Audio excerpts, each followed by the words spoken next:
국민 콜택시로 인기몰이를 하던 카카오택시가 논란 끝에 일부 유료 서비스를 출시한 지 2달이 지났습니다. 하지만 이용하는 승객이나 택시기사 모두가 불만이라는데 왜 그런지 얘기를 나눠보겠습니다. 자, 황윤표 기자. 네.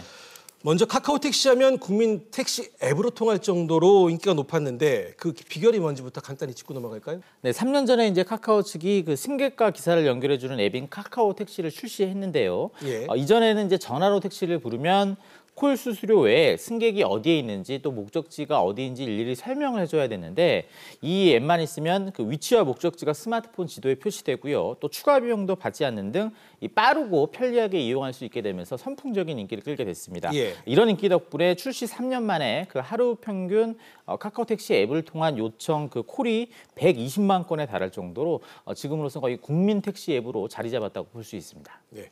이 공짜 서비스라는 것이 최대 매력이었는데 최근에 일부 유료 서비스로 돌입했단 말이에요.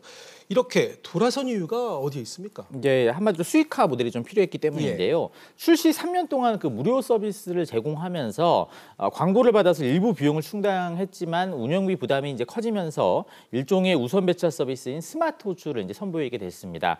인공지능이 이제 거리와 운행 패턴, 교통 상황을 분석해서 1,000원을 더 내면 이 배차 가능성이 높은 기사를 연결해주는 서비스라고 하는데 이걸로 이제 유료화에 시동을 건 셈입니다. 그런데 이 유료화를 둘러싼 논란도 뜨거웠단 말입니다. 네. 사실 그 호출 서비스용 요금인 수수료 1,000원을 놓고 사실상 요금 인상이다. 아니다. 서비스용료다. 그러면서 정부와 카카오택시 측의 그 의견도 엇갈리지 않았습니까? 그렇습니다. 이제 카카오 측은 우선 배차를 이용하는 데 드는 그 앱 사용료라고 주장을 하고 있는데요. 예. 하지만 소비자 입장에선 결국 지금보다 택시비에 더 많은 돈을 내야 하다 보니까 사실상 웃돈이라고 볼 수도 있습니다. 예.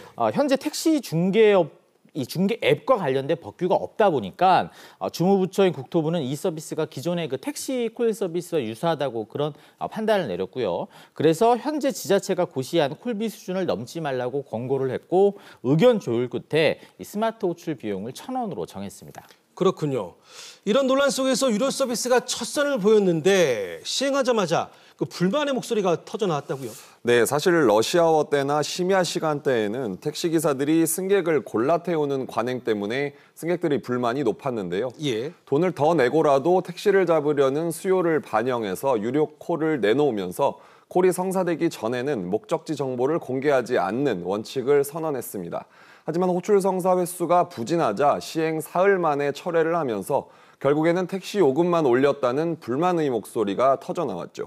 예, 이제 유료 서비스가 시행된 지 2달이 지났는데 현재 상황은 어떤지 궁금합니다. 우리 김한진 기자가 현장을 좀 둘러봤죠? 네, 제가 택시 잡기 힘든 아침 출근 시간대에 카카오택시 유료 호출을 시도를 해봤는데요. 예. 결론부터 말씀을 드리면 1,000원을 내고 불렀을 때와 그냥 불렀을 때 이 두 상황에 별 차이를 느끼기 힘들었습니다. 예. 특히 짧은 거리를 이동하는 콜의 경우에는 손님을 골라 태우는 일명 디지털 승차 거부가 여전했는데요. 예. 자연히 승객은 물론이고 기사분들도 불만이 많았습니다. 현장 화면 함께 보시죠. 예. 지난 4월 10일 카카오가 택시 잡는 스트레스를 없애준다며 야심차게 내놓은 유료 호출 서비스. 수수료 1,000원을 내면 인공지능 기술로 배차 확률이 높은 기사를 찾아 우선 배차를 해준다며 기대를 모았습니다. 하지만 그동안 고질적인 문제로 지적되던 단거리 호출 거부는 여전했습니다. 약 2km 정도 떨어진 곳으로 이동하기 위해 유료 호출을 시도했지만 택시는 쉽게 잡히지 않았습니다. 제가 지금 서 있는 곳은 서울시 공덕동의 한 오피스텔 앞입니다. 여기서 지하철 충정로역까지는 택시로 5분에서 6분 정도가 걸리는데요. 제가 카카오택시 스마트 호출 서비스를 이용해봤는데 계속 실패하다가 총 5번 만에 성공했습니다. 택시 승객들의 반응도 수수료 효과를 체감하지 못하겠다는 겁니다. 근데 1,000원을 좀 더 부과하면 더 빠른 호출이 있다고 해서 진행을 해봤었는데 정말 기존 거랑 별로 차이도 없고 한 7대 불렀을 때 1대 정도 잡히는 수준이라고 할까요? 그래서 지금 상당히 사실 이게 왜 존재하는지 의미를 잘 모르겠는 상황이에요. 택시 기사들 역시 많아야 500원 정도인 수수료로는 단거리 배차를 잡을 마음이 안 생긴다고 입을 모읍니다. 잘 안 잡아요, 저는. 그 콜 꼭 그거 받았다고 그래가지고 무지하게 이동하는 것도 아니기 때문에 금액까지 그거 뭐 따지진 않아요. 유료 호출 서비스도 이른바 승객 골라 태우기 관행을 잡지 못하면서 틈새 시장을 노린다는 취지가 무색하게 기지개를 못 펴는 모습입니다. 아무래도 그 불만의 목소리가 우세하네요.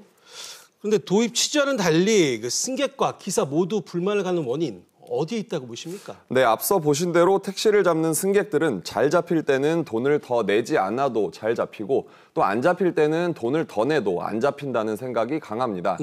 굳이 1,000원을 더 낼 필요성을 못 느끼는 거죠. 예. 그래서 택시 기사분들도 마찬가지인데요. 손님이 유료콜을 불러도 기사분들에게 돌아오는 돈은 많아야 500원이다 보니까 무료 콜이라도 장거리 운행 기회를 잡는 것이 차라리 더 낫다고 생각을 하는 겁니다.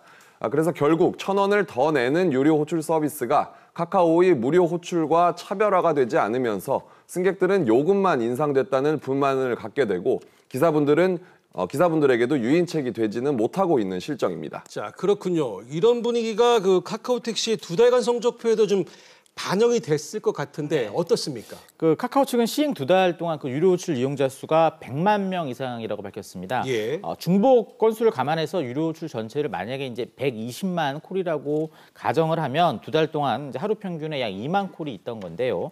카카오 택시 하루 콜수가 120만 콜이니까 비율로 따지면 전체 콜 가운데 이제 유료 호출은 1.6%에 불과한 수준입니다. 그 생각보다는 좀 저조한 실적이네요. 네. 예. 그 시행 초기라는 점을 감안해도 예상보다 초라한 성적표인데 이에 대한 카카오 택시 측의 입장은 뭡니까? 네, 카카오 측은 일단 그 유료 호출이 그 배차 확률을 높여주는 그런 서비스인데 네. 이게 이제 지금 그 어떤 상황에서도 택시를 잡게 해주는 즉시 배차 서비스 이런 걸로 지금 좀 오해를 받고 있어서 답답하다 이런 입장인데요. 네. 앞서 보신 고객 불만처럼 이 택시가 잘 잡히지 않는다 이런 지적에 대해서는 출퇴근 시간대 택시 호출이 몰리는 데 비해서 운영 가능한 택시가 턱없이 부족하기 때문이라고 설명을 내놓기도 했습니다. 그 카카오 측에 따르면은 그 서울의 경우 출근 시간대 약 20만 건의 그 카카오 택시 호출이 발생하는데 실제로 서울 시내에서 이제 출근 시간대 운행 중인 택시가 2만여 대에 불과하다고 합니다. 네. 서비스에 문제가 있는 게 아니라 한마디로 이 택시 수급의 불균형 문제 때문에 지금 원활한 서비스가 힘들다는 건데요. 예. 어쨌든 뭐 지금까지 2달 동안 100만 명이 이제 이 유료 서비스를 이용한 것에 좀 의미를 두고 있고요. 앞으로도 사용자 요구에 발목 차서 유료 서비스 이용자가 계속해서 늘어날 것으로 예상하고 있었습니다. 예. 사용자들의 니즈가 있음을 확인할 수 있었으며 택시의 수요와 공급이 불균형한 때 배차 확률을 상승시켜 사용성 개선에 도움을 주고 있다는 생각입니다. 기사 회원 사용자 모두의 편익을 좀 더 상승시킬 수 있도록 운영해 나가도록 하겠습니다.